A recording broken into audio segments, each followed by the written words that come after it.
Super Mario 64, along with other classic games of that era, you know, the Nintendo 64 era, the PlayStation 1 era, they all kind of had this sense of mystery around them. Super Mario 64 in particular has had its own fair share of strange mystery surrounding it, especially in the past few years. One of the things that caught my eye from the info dump around the time icebergs were popular is that there was an early build of this game, and it got a tiny bit of press.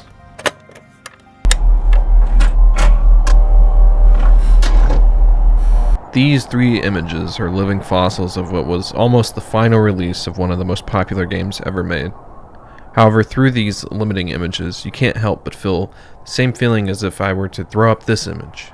I don't want to digress about liminal spaces any more than I have to, but it's the best way to describe the feeling these images could conjure up. So did this build actually exist, or is this a result of one too many people writing creepypastas online in the late 2010s? Honestly, it's hard to say, but throughout the video, I do hope to get a better idea of if this build actually ever existed or not. We interrupt this program to bring you a special report. Some of the following examples practice hyperbole. In order to get a better understanding of the July 29th, 1995 Super Mario 64 build, we will have to jump all the way to August of 2003, in which a video that was uploaded to the internet shows long-lost footage of the early build. This VHS footage that was supposedly taken in 2003 shows someone taping their TV and playing the early build. Throughout the game, some disturbing things take place in the gameplay, along with a myriad of glitches, which are just pretty much short compiler issues. Unfortunately, the video went missing and no copies of it remain online.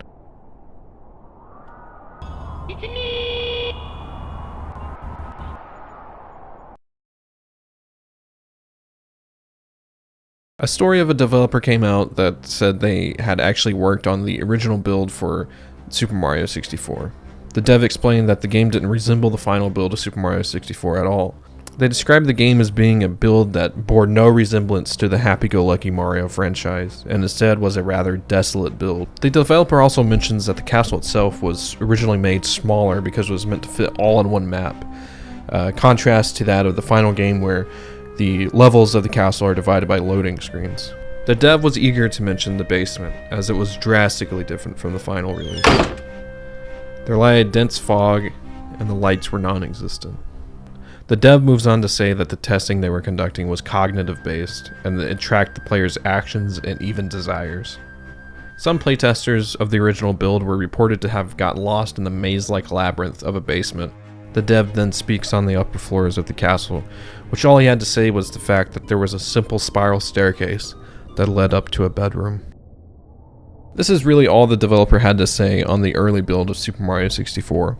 Obviously, this account needs to be taken with a grain of salt, and to be honest, I think the bulk of it is a fabrication. You start talking about cognitive tracking in the late 90s, I mean, Elon's still frying monkeys, and it's 2022. There's no way they were able to accurately track and even use the information, if they were even able to track it in the first place. However, the leak makes sense, as this does happen often, and even more so with games that are aging and losing relevancy. There's another forum post online that claims to have had a run-in with the early build of Super Mario 64. The forum post revealed that someone who was using the guise of the fact that their family member worked at Nintendo and saw firsthand some of the things from the build. Obviously, going with the old unks as janitor at famous video game company isn't exactly original. It provides possible details about the early build. The post comes with a few images that include a badly acted email between the forum poster and their family member. There isn't much of substance in it. However, the post also includes a few more documents that appear to be official statements from the playtesters reporting to Nintendo themselves. Taking a look at these, we can get a better idea of what this build might have looked like and played like, given that this experience is true, of course. Some of the reports are as follows. The character did not appear in most gameplay. It only appeared for a short time and flashes rapidly. Serious audio glitches, wrong music playback, and it overlaps badly. They found many signs of hardware corruption, but after the test was finished, the hardware was checked and no damage was found.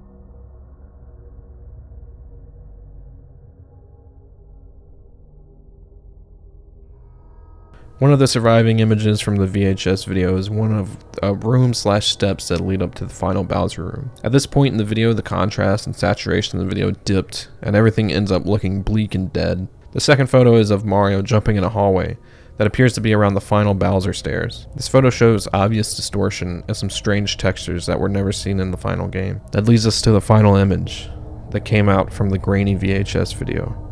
It shows Mario swimming in an empty black space. The video is said to cut to static right after, and then a short error message pops up with Japanese text that translates to Sacred Massacre.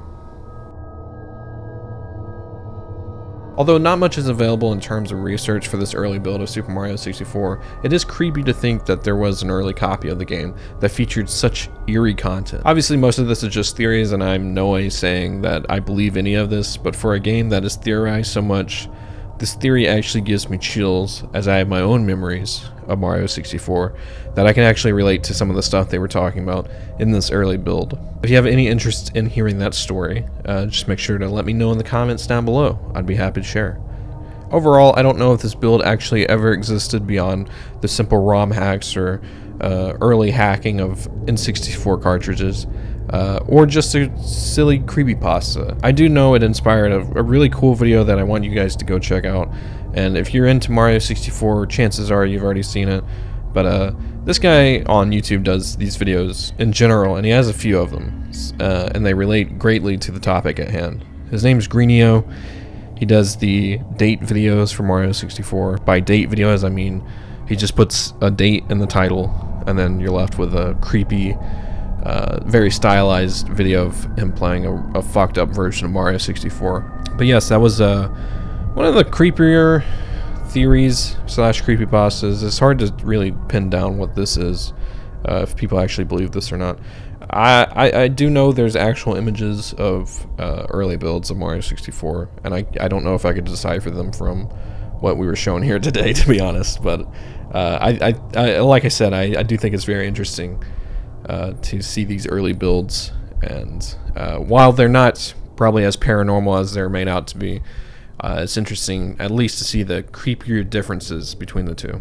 Anyway, if you guys enjoyed this and you want to see more creepy content, just leave a subscribe or leave a like. Let me know.